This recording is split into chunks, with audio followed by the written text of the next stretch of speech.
Hello friends, നിശാഗന്ധിയുടെ നല്ലൊരു വീഡിയോയിലേക്ക് ഏവർക്കും സ്വാഗതം. ഇലകൾക്ക് വെളുത്തുള്ളിയുടെ മണം വരുന്ന ഒരു വള്ളിച്ചെടിയാണ് കേട്ടോ നമ്മുടെ ഇന്നത്തെ അതിഥി. ഈ സുന്ദരിയുടെ പേരാണ് ഗാർലിക് വൈൻ. വളരെ എളുപ്പത്തിൽ നമുക്ക് വളർത്തിയെടുക്കാൻ കഴിയുന്ന നല്ലൊരു വള്ളിച്ചെടിയാണ് ഗാർലിക് വൈൻ. ഇതിൻ്റെ ഇലകൾക്ക് വെളുത്തുള്ളിയുടെ മണമാണ് വരുന്നത്.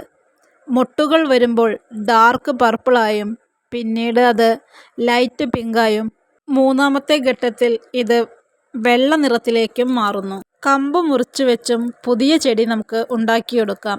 കൂടാതെ കുറേ പഴക്കമുള്ള ചെടിയാണെങ്കിൽ ഇതിൻ്റെ വേരിൽ നിന്നും ഇല പൊട്ടി വരാറുണ്ട്. അത് പറിച്ചു നട്ടിട്ടും നമുക്ക് പുതിയ ചെടികൾ ഉണ്ടാക്കിയെടുക്കാൻ കഴിയും.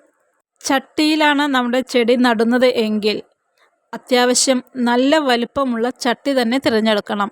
കൂടാതെ മണ്ണും മണലും കമ്പോസ്റ്റും കലർന്ന നീർവാർച്ചയുള്ള മിശ്രിതം വേണം വേര് പിടിപ്പിച്ചെടുക്കാനായിട്ട്. സൂര്യപ്രകാശം ഭാഗികമായോ പൂർണ്ണമായോ ലഭിക്കുന്ന ഇടത്തേക്കാണ് പറിച്ചു നടാനായിട്ട് നമ്മൾ നോക്കേണ്ടത്. ചെടിയുടെ ചുവട്ടിൽ പുതയിട്ട് കൊടുക്കുകയാണെങ്കിൽ വേരുകൾക്ക് ഈർപ്പം നിലനിർത്താനായിട്ട് കഴിയും. ചട്ടിയിലല്ലാതെ നമ്മുടെ നിലത്താണ് ഈ ചെടി നട്ടുപിടിപ്പിക്കുന്നത് എങ്കിൽ കാര്യമായ യാതൊരു പരിചരണവും ആവശ്യമില്ല. ഈ ചെടിക്ക് ആവശ്യമായിട്ടുള്ള എല്ലാ പോഷകങ്ങളും മണ്ണിൽ നിന്ന് തന്നെ ലഭിക്കും. ചെടി നട്ടുപിടിപ്പിച്ച് ഏകദേശം 1 വർഷമാകുമ്പോഴാണ് ഇതിൽ പൂക്കൾ വരുന്നത്. വെളുത്തുള്ളിയുടെ മണമുള്ളത് കൊണ്ട് തന്നെ പാമ്പ് വരാതെ ഇരിക്കാനും ഈ ചെടി നല്ലതാണ്. കുലകുലയായി എല്ലായ്പ്പോഴും നിറയെ പൂക്കൾ തരുന്ന നല്ലൊരു ചെടിയാണിത്. പൂക്കൾ കൊഴിഞ്ഞു പോകുമ്പോൾ ആ ഭാഗം മുറിച്ചു മാറ്റുക. അങ്ങനെ മുറിച്ചു മാറ്റിയ കമ്പുകളിൽ നിന്നും ഒരാഴ്ചയ്ക്ക് ശേഷം പുതിയ തളിർപ്പുകൾ വന്ന് നിറയെ പൂക്കൾ തരും.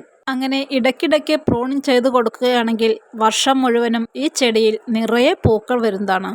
ഇത്രയൊക്കെയാണ് ഗാർലിക് വൈൻ്റെ വിശേഷങ്ങൾ പറയാനായിട്ടുള്ളത്.